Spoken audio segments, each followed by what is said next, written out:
All right, folks, we're back with another episode of Expected by Whom with yours truly and Sean Shapiro.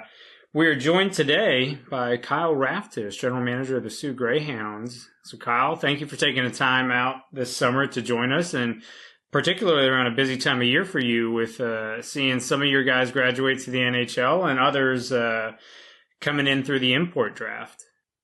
No, thanks for having me, guys. Yeah, it's always hockey never stops, but this is a different busy time of year. But yeah, it's a fun time of year as well too. So yeah, I'm glad we can make it work. So with everyone, Kyle, we like to kind of start our show with how'd you end up where you are now? Because I think everyone has different paths to different roles in the hockey world, and I'll just kind of start there with you. From kind of take us. I know you played in the OHL, you then played some college hockey, and then I believe you went right to work for the OHL. But can you kind of give me your career path to now from your playing days? Sure. Yeah. Obviously played 5 years in the OHL. Was lucky enough to be a captain of a team, won a league championship, checked a lot of those boxes, and then just kind of had some options of some kind of more minor pro situations. And I don't want to say bitter at that point, but you're kind of like a little bit of unsure. Ended up going to Dalhousie University in Halifax. And once I graduated out of there, my kind of focus was obviously still love hockey, and you're still looking at that. But at the same time, I was looking to get into finance, and anyone that follows any markets, I was graduating in 2011. The spring, and it was a kind of a rough summer and fall for that kind of coming into it. So I kind of just was getting started with that. And, you're still kind of, maybe it wasn't as good about kind of networking at that point in the hockey circles or kind of putting my name out there. But at the same time, you're kind of just trying to see what's out there. And, we all are kind of, you hear about these generic titles in hockey all the time, but at the end of the day, even as a player, you don't really know what that day to day looks like type thing. And a position opened up at the OHL League office, which was, relatively new. And it just it had a ridiculously long title. It was Director of Player Recruitment, Development, and Education Services, which kind of wrapped around a business card. And, it was kind of an opportunity to learn, I want to say the business behind the sport, but at the same time, what goes on at the league level and work under Dave Branch. Whereas if you want to learn how anything works in junior hockey, there's not a better person on that. And did that for 3 years and kind of had some different little opportunities come about, but nothing was really a fit. And then obviously the position opened up in the Soo, and I I jumped at it, and it was kind of a different time back then for that team. And even when we were talking previously how long I've been there, it doesn't really hit me that quickly until I kind of hear it said back to me, but it's kind of flown by, and that's what's brought us here today. So long story short, I guess. That's it was not to make fun or jest or anything, but pointing out that Kyle's been with Soo for a decade now, which means you've gotten a chance to see, not only the organization grow over the last decade, but the league grow. You've seen a lot of changes, sort of come along.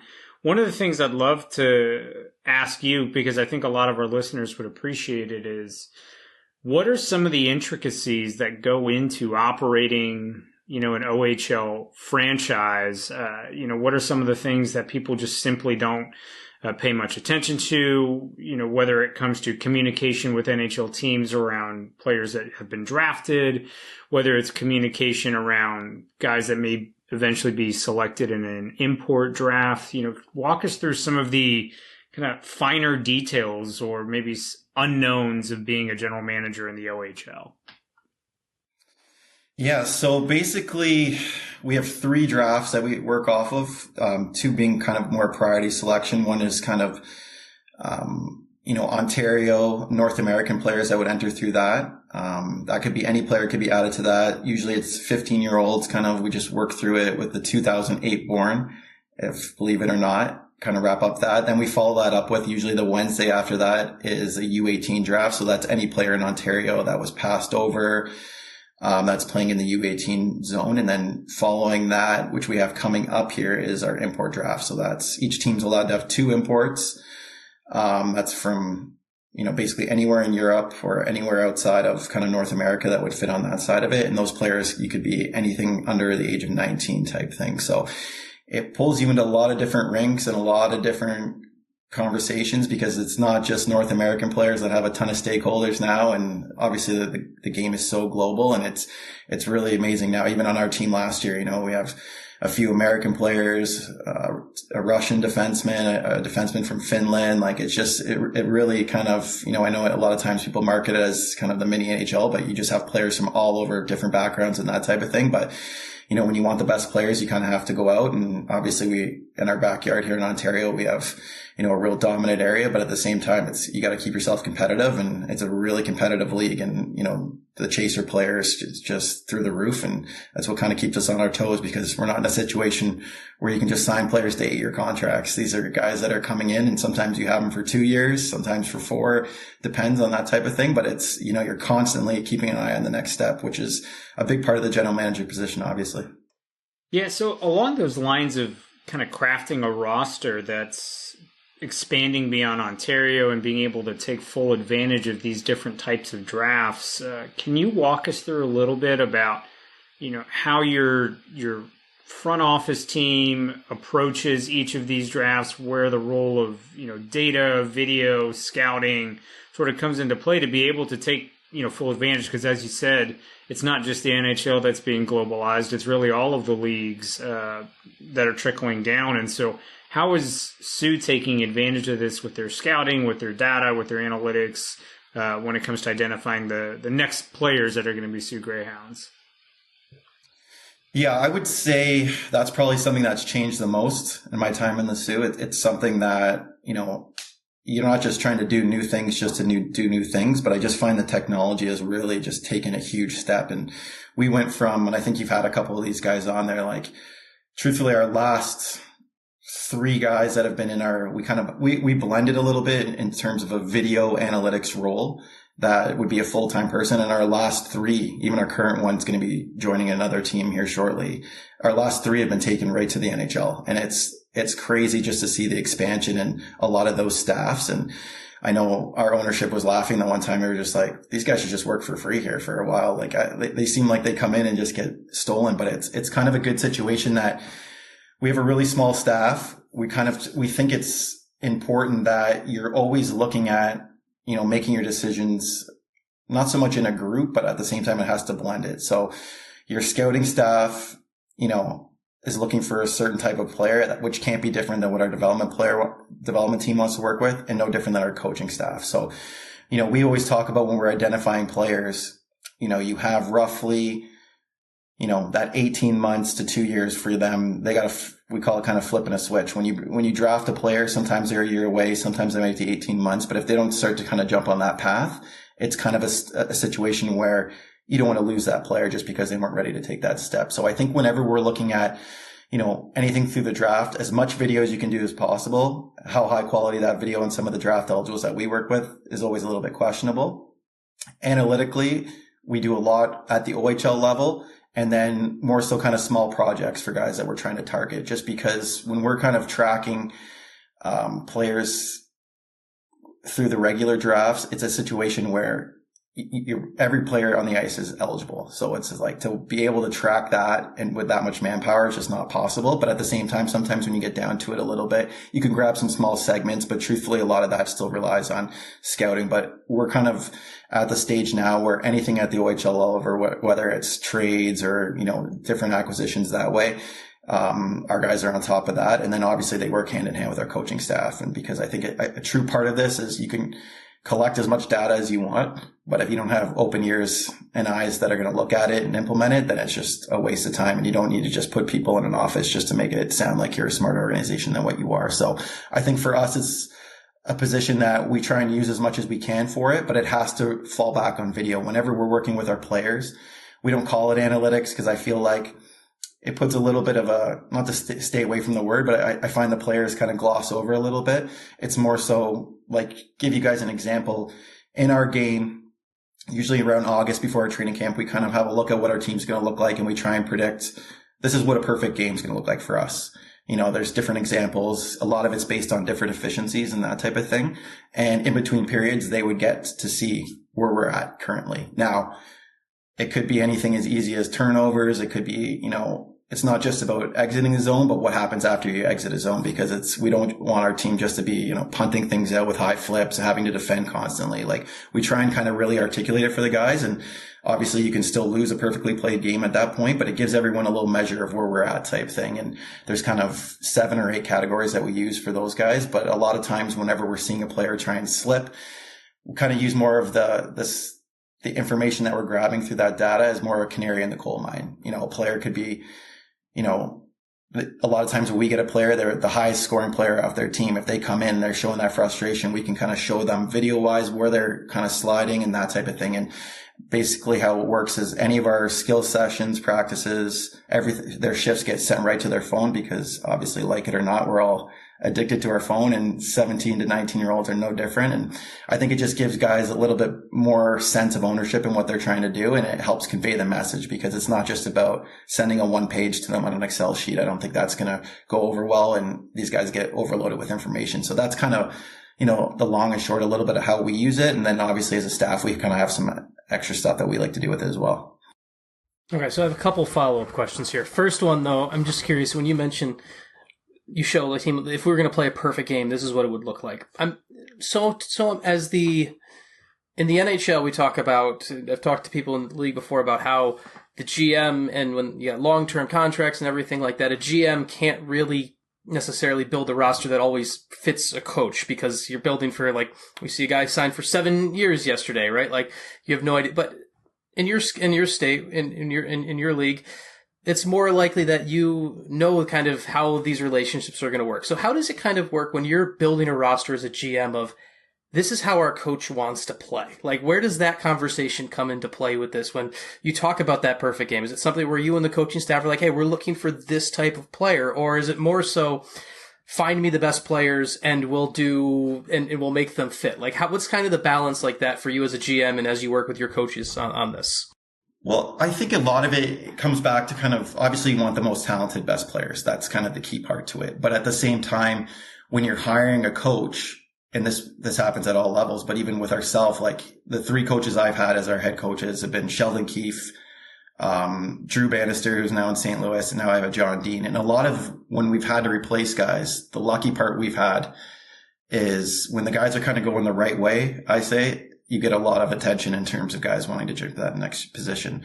And you're kind of trying to target someone, not that they're always the same style of coach, but that they have an idea of how they want to play. Because a lot of times when we've had guys kind of step in, the players are already selected, and you can't just punt 2 years and say, okay, we got to kick a can down the road so we can change everybody for this guy to kind of coach his way. Obviously, he has a different communication style than the next guy. I think there's different aspects of how you want to play. And I don't think, truth be told, you want to just be so hard and fast with this is how we play, because year to year, you might have a younger group. You have to adjust what you want to do. For example, there was, I say, a good few seasons there where if you were to watch us, we would be a team that would constantly exit through the middle of the ice. That was like our bread and butter, ate a lot of the league up that way. As soon as that catches on, you kind of have to use that punch and jab to it a little bit. You got to adjust how you're trying to play it, and you have to continually evolve it. So I think the player you're looking at is, obviously someone has that creativity, that motor inside of them, wants to learn. Our guys spend so much time on a bus together. It's a small community. You want to make sure you bring in the right people, because you can bring in the most talented people, but if they don't kind of gel as a group, it can really go sideways. But I think when you can kind of bring in that hunger group that fits that mold, checks those boxes of what we're looking for on the ice, which is obviously, those competitiveness, the skating, IQ, those types of things, it kind of, I find it speeds up that development process. But I do truly think it goes into 1/3. It's got to be, we have to identify the right player to bring in. We got to develop them the right way. And obviously we have to put them in the right situation, and they have to put in their end of the bargain and that hard work on top of it. So it's kind of that constant blend of those thirds. This kind of follows kind of my other follow-up too on this, and this kind of all connects. So you worked, when you talked about the job description that wrapped around the business card, one of the ones was recruitment to the OHL, right? Yeah. And you now have the import draft. When we're recording this, the import draft is tomorrow at some point. This will drop after whatever the import draft, this episode will drop after that. But so you right away in your OHL journey kind of got the idea of working with players on why the OHL is the right fit for them. Sure. And when you go into tomorrow, with the import draft and with whatever path you take or any import draft, what's it like from your job as a GM, as a recruiter, when it comes to that European kid? Is it something where the import draft, you got a list of kids, hey, we know these kids want to go to the CHL, or hey, this guy's a target and we're going to work hard? Like, kind of give us an idea of the kids getting taken to the import draft. Are we already know they're going to be CHLers and they're just waiting for a spot? Or, hey, we're hoping they're CHLers and we're going to try to draft them and see what we can do? Kind of like, what's kind of the science there? Yeah, it doesn't operate truly as a regular kind of draft in terms of everyone's working off the same lists. And because there's so many different age groups, and some of it goes off of this NHL team took them and maybe they want to see them come over to get adjusted to North America. There's other players that, had a pro contract in Europe until they were 18. Now they're exiting that. So it's definitely, there's a little bit of an element of sometimes a guy's coming. I think there's other situations where, if it was a right situation for them, they'd be open to it. And I think what we always try and weigh a little bit of it is where our team's at. And then obviously if you're going to make the commitment to bring somebody over, you want to make sure they're an impactful player. And we had a good year this year. So we're picking number 54 out of 60 in the first round. So that becomes a little bit of that. You're not sure exactly who's going to be there at that point. And, we've had some good success over the last couple of years, but at the same time, sometimes you have to wait a little bit of time. Sometimes, we've had situations where I've drafted a player. They weren't even allowed to say they were thinking about coming until after they got through the Hlinka process because they didn't want that to affect something. And yeah, there's a lot of stuff that goes on, and it's unfortunate because you're putting a lot of stress on a young player that's about to make a move across the world. That's absolutely fascinating and wild. I just have to take a sec to think about that. But I want to back up a little bit and talk a little bit about kind of how, as the general manager of a team, obviously a lot of the guys that are on your roster have the aspiration of playing in the NHL.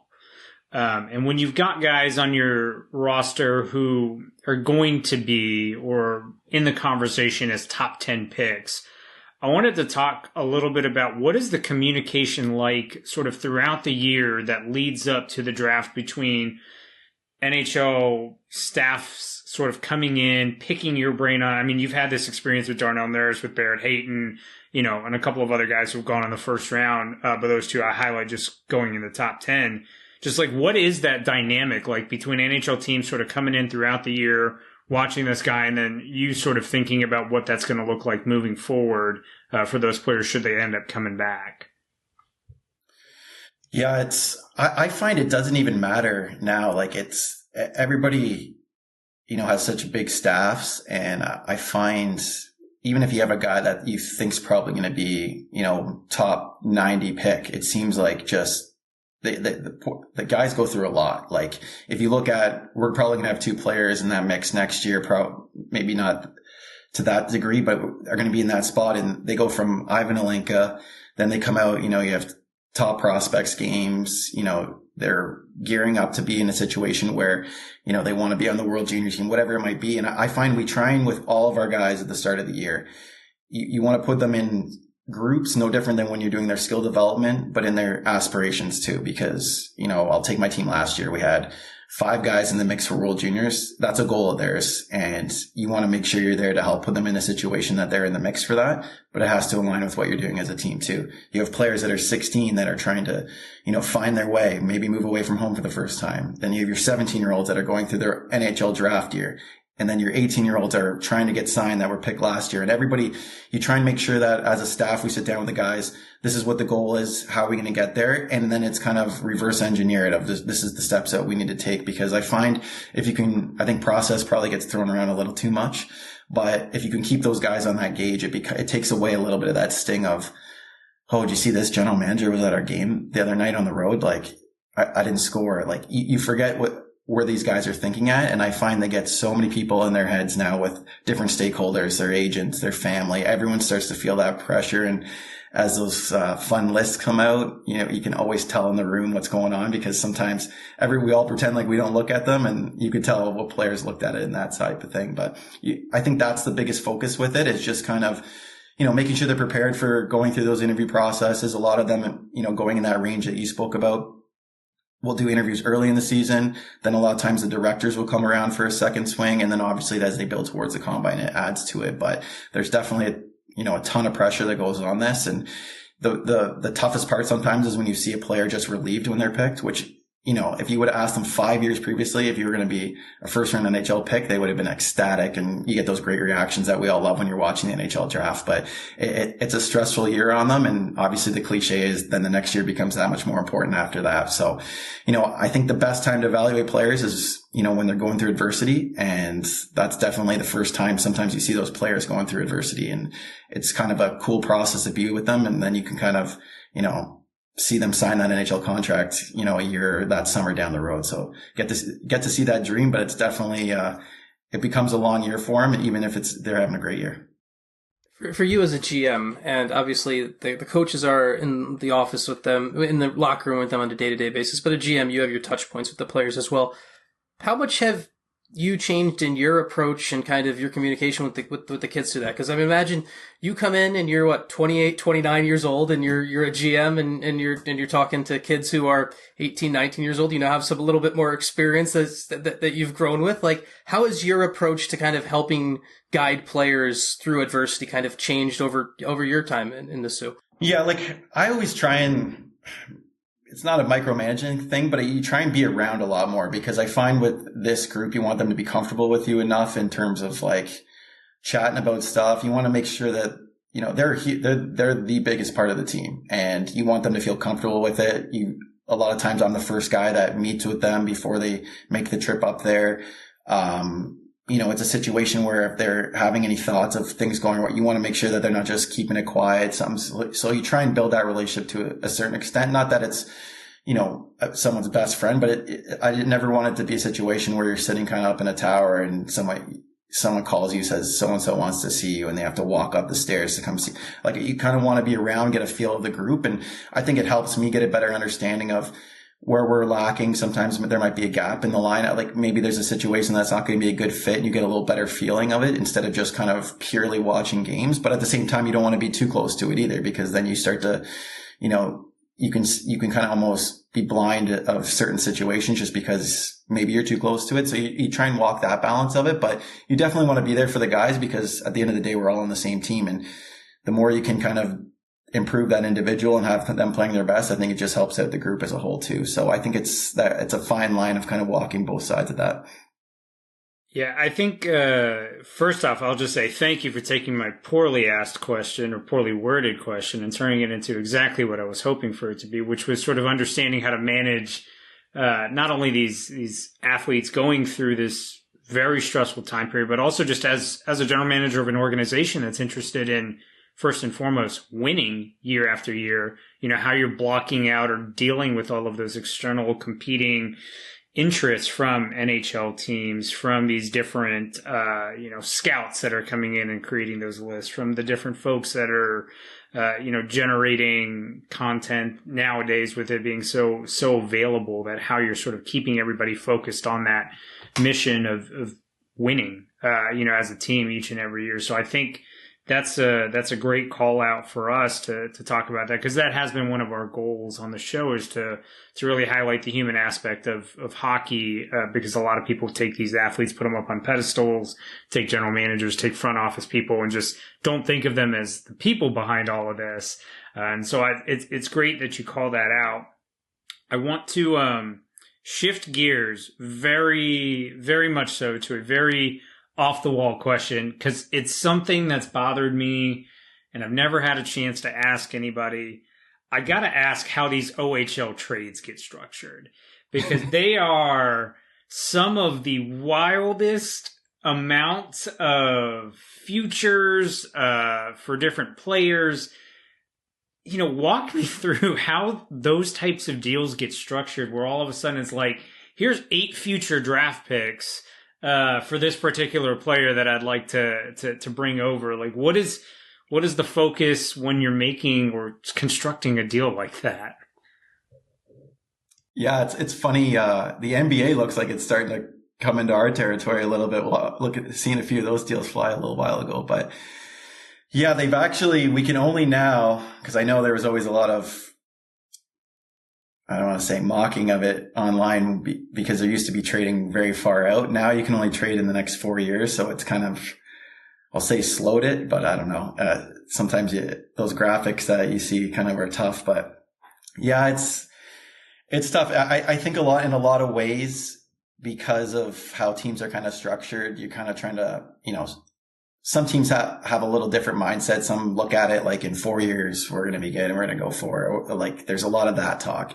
I don't know. I don't kind of subscribe to that side of it. I look at it as kind of, you have this year and then you're looking at next year, because sometimes you have a young player that you're like really excited about. That player could be in the NHL at 19 and you can't really count on this. So you kind of have to keep your eye obviously on what the task at hand, and then you're keeping an eye at that next year as well too. So I think a lot of times with the picks, it's kind of a way of not giving up that good young player on your roster and kind of, giving up those lottery tickets instead. And I think sometimes when you're drafting, 15, 16-year-old players, sometimes you're not exactly sure what you're getting at that point. There's obviously always the special ones that you kind of know right from there. But I think some organizations look at it differently, that one group might have an issue recruiting a little bit, so they kind of devalue their picks in the sense that they would rather a player they can get their hands on now. Some teams look at it that they scout really well, and we're going to be able to find guys later in that day.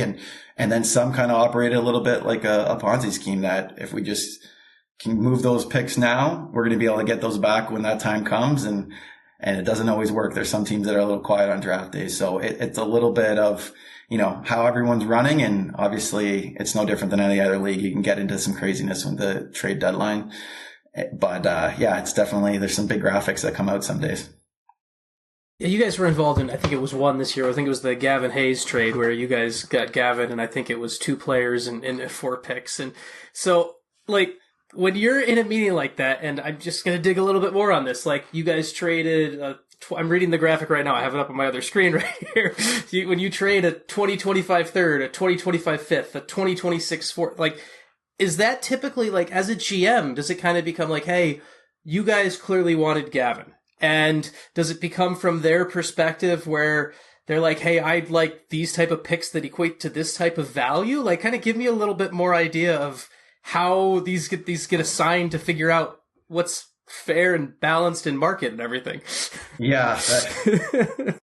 I know. It's sometimes what happens, it's funny in our league, sometimes there's trades that even you're kind of a part of, or you can kind of get a feel of it. Gavin, a world junior gold medalist, coming back. So we're kind of ready to pay. I have his brother on our team too, who's going to be an NHL pick next year, who's an excellent player. And it was kind of a situation where you're trying to kind of find some comps, to put it lightly. And sometimes there isn't one. And because of, what players you're putting into it, they're trying to pad it with picks on top of it. So yeah, I'll be honest, there's some deals that go through in our league sometimes where you kind of look back and you're you don't even know which way the picks are going at one point. But the funniest part is when you're doing those sometimes is you have to write down what years you're talking about, and you're kind of both have grids up because sometimes you're going a little bit out. But no, I think in a deal like that, it was just kind of trying to make sense for us. We were moving a lot more picks down the road and tried to protect, we can't trade first round picks in our league. So that's why you see a lot of times the second round pick becomes the biggest value you can get back pick wise. And some teams are more about just making sure they have all their picks in the next 4 years, and some teams want them earlier, and you try and find that balance. I'm always a big believer if you can move them more down the road, it gives you a little bit more time to bring those back. And at the same time, you're excited about where your team's at to take a push. So we kind of did a few deals in a couple of days there to kind of add to it. But yeah, you're always excited to get the player, and it's something that, sometimes the ask can be crazy or it sounds like a lot of picks, but at the same time, it's kind of just, when you're doing any of those deals around the trade deadline, no different than any other league, that can get a little bit crazy for sure. Well, it's good to know that or it's at least good to hear the method behind the madness to all of that. And also, I was unaware that had been restricted to just the next 4 years. So that's also a little bit less fun in my eyes, because I always love seeing, all of the draft picks strewn out for years beyond just for a particular player. I want to shift it in the other direction now. And another thing that has been really interesting for me is the exceptional player status. With certain guys being, granted this early pass into joining the Canadian Major Junior Leagues. I want to ask, just from your perspective, and feel free to take this as deep as you want to or as not, should there be additional looks at this program? And the reason I bring this up is, setting aside Connor Bedard, the last handful have not necessarily had the same jump that the first few did, in the sense that we're talking about Michael Misa, who I think everyone had kind of pegged as the first overall pick for next year. I think he's taken a little bit of time to adjust. Shane Wright, we've seen, has taken some time to adjust. Joe Veleno, we've seen taking some time to adjust. Sean Day didn't ultimately have the career that folks were hoping for, and it's sort of a contrast to the McDavid, the Tavares, the Ekblads that had been before. So just curious, as the league has become more globalized, more eyes are on it, more focus on it, is the exceptional status player program, kind of the way it's set up, still advantageous for these guys, or should there be another look in terms of delaying it just till everybody's 16 again, or do we really truly have guys setting themselves apart that early still? Yeah, it's kind of an interesting process because it doesn't really go through our league. I know there's been lots of stories in the past about someone not getting it or different players and then them refusing to come. Like, a lot of it goes through Hockey Canada to get that approval. So they would kind of put the player through those psychological tests just to make sure the maturity level's there. Obviously the on-ice stuff speaks for itself, but no, I think, when they talk about a generational skilled player is usually what they talk. Like, I don't know what that truthfully is in terms of, I guess it's one of those definitions that when you see it, you just know. And that's the way it kind of should be. I think when you're looking at these players and you want them into the league that are ready, when they're ready to be there and ready to be successful, I think that's the key part. I think, Shane Wright, I don't think we'll have any issues down the road. I think he's someone that, truthfully, in Ontario, there was a couple of years there just through COVID that it's not that those players lost out on it. I just think it just delays some things, and it really made it hard on every player from the Shane Wrights to below. And I think that was kind of a situation there.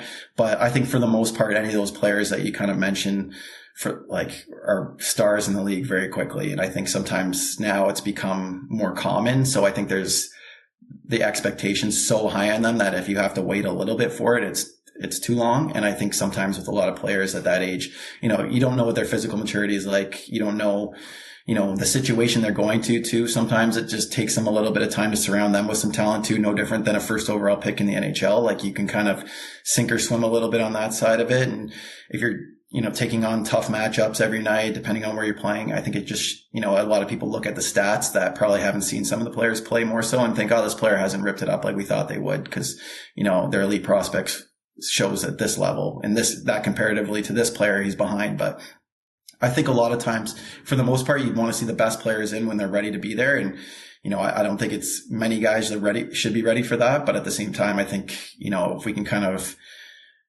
pinpoint what that criteria is to make sure that player is successful, because regardless if that player is playing against you or not, like, we want those players in the league, whether they're 16 or if they're ready at 15, which is rare, then we want those guys because I think it makes everybody better. And I think it's something that, definitely should be looked at, no different than a lot of other things as we kind of continue to evolve the process and evolve the league as well.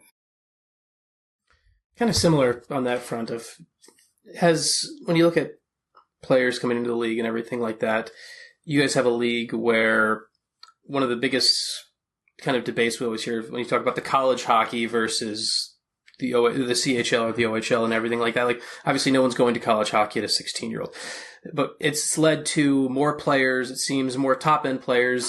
This year, Celebrini, right, plays in the USHL before going to college hockey.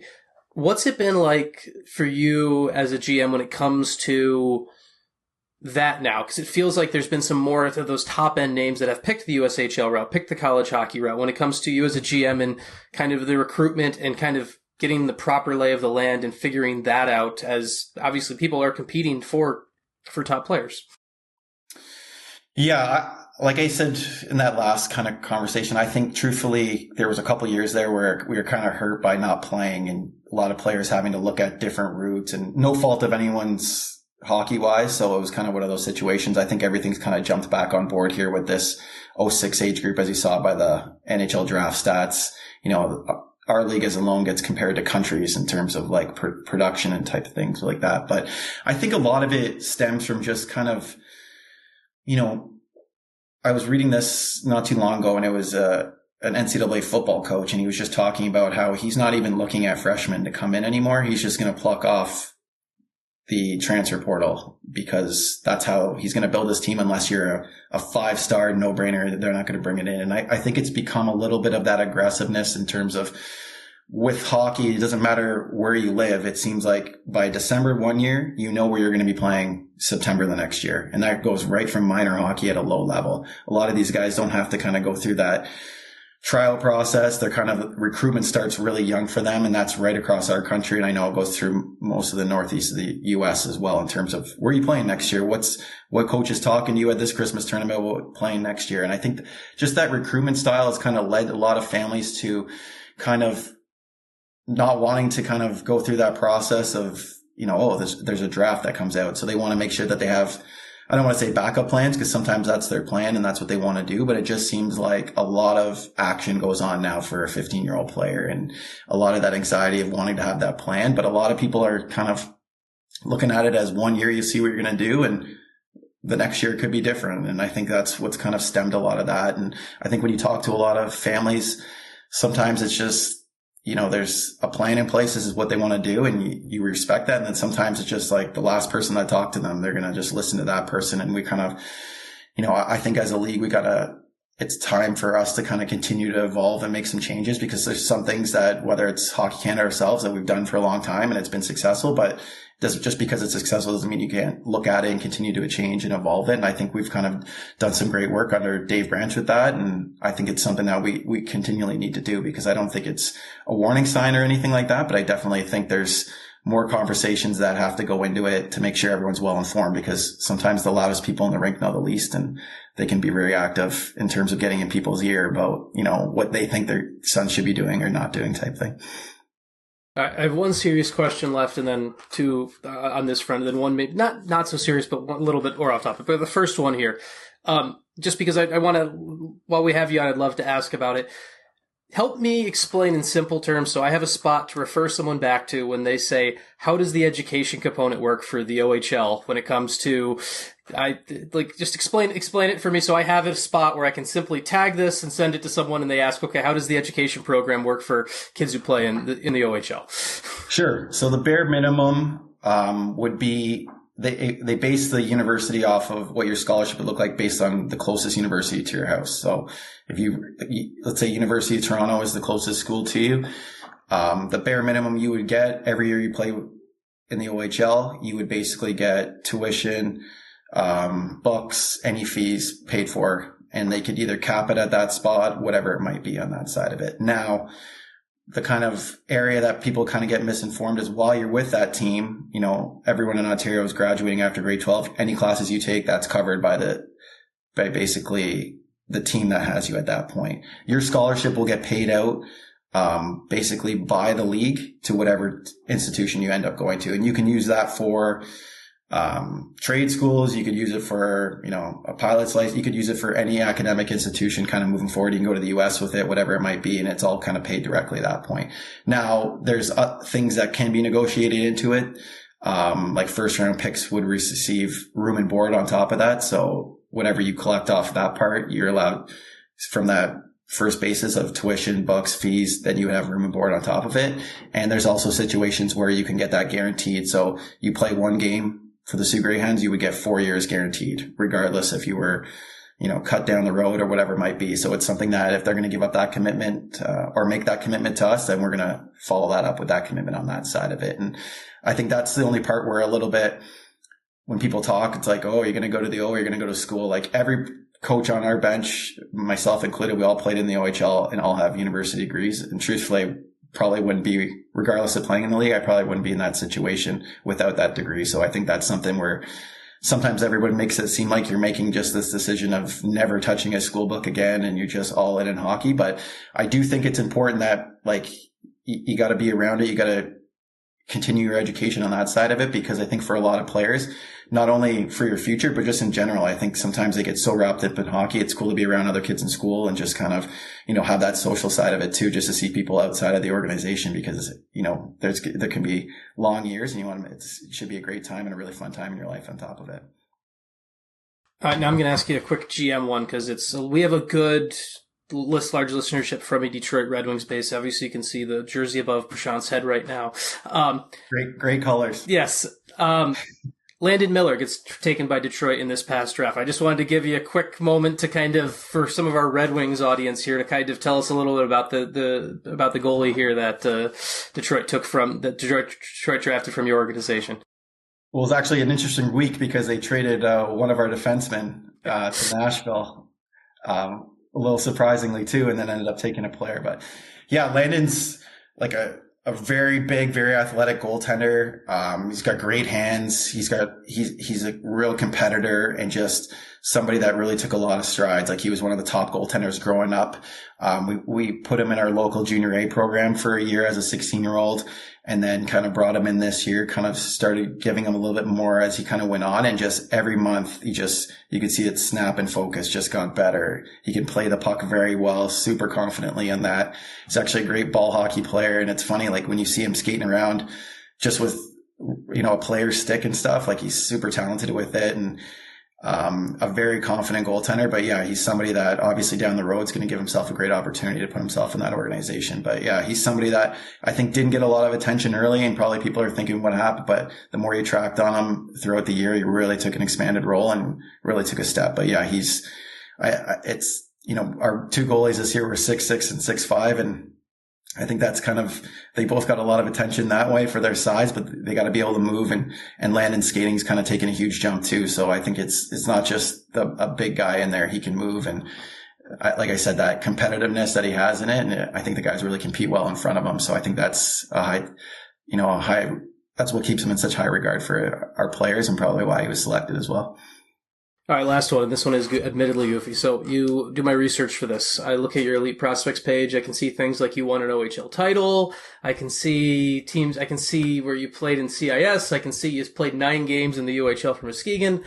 I also can see that you are a participant on Making the Cut Last Man Standing, which I've learned is a reality show for amateur hockey players. So I'm going to let you explain what that one is for me. Yeah, that's usually my 2 truths and a lie, that I was on a reality TV show that I don't even know if it saw the light of day, but it was basically NHL Central Scouting called me one summer and just said, do you want to come out and do the show? And it was like, they make you sign these waivers. You couldn't talk about it. And Mike Keenan was one of the coaches. And like, there's a huge slew of people. And they put you at this resort in Kelowna. And basically if you kind of made it to a certain point, they would guarantee you an NHL tryout, which I ended up getting anyways. I don't want to step on anybody that's going to be watching the show. I didn't make it too far on that, but it was kind of this situation that they would stop the play and stage a fight. It was just it was kind of a crazy thing, actually. I think season 1 went very well, and season 2, it was more of like an American producer came in, and they were trying to do like coming on the ice, just staging boxing fights. And I was just like, I wasn't much of a fighter, and I don't think it got a lot of love. So I was pretty much gone pretty quick on that. But I just remember it was just like, you got a lot of cool gear, and obviously a pretty funny party story down the road. But yeah, it was one of those that it was just kind of like, what is happening here? Like, what did I sign on for? But yeah, it was kind of funny. Well, petition to NHL Central Scouting to please bring that back, because I think all of us would love to see that moving forward, or at least some inside look on these. Yeah, to be fair, they just put the rosters together, so I don't want to say they had anything to do, unless there was a producer credit, or I don't want to get anybody in trouble. But yeah. Well, regardless, I need them to have a larger voice to bring this back for whoever was ultimately producing it and recording it. But Kyle, I just want to thank you for taking the time to join us today. It's been a long time making. We actually kicked this around in November of last year, finally got back around to it. And so I'm really excited to have you here, and appreciate you sharing all your insights with Soo, with the OHL, and kind of from your experience. So thank you very much for joining us today. No, thanks, guys. Anytime. And I know you had a lot of guys that once worked in the Soo on here, so they were kind of ribbing me, but I was the last one to jump on here. But no, I appreciate it. I'm glad we can make it work. Well, we always like to position our show as one where folks want to come on here because they want to start building up their resumes, and this is a big feather in the cap here. So, we'll say that you've officially added the feather to your cap, and we can sign off on that from the expected by whom folks. Exactly. It'll be right under the making the cut credit, hopefully. Well, I hope it goes above that on the CV. That's the first thing that's got to be seen there, right? So, but now I'm gonna have to get that scrubbed off here. I didn't even realize that was on there. Well, we love it. We love seeing it. It adds to that human element. So appreciate you sharing the story with us and sharing the time. And so, folks, that's another episode of Expected by Whom with yours truly and Sean Shapiro. And again, want to thank Kyle Raftis for joining us today. And tune in the following week where who knows what we're going to get into.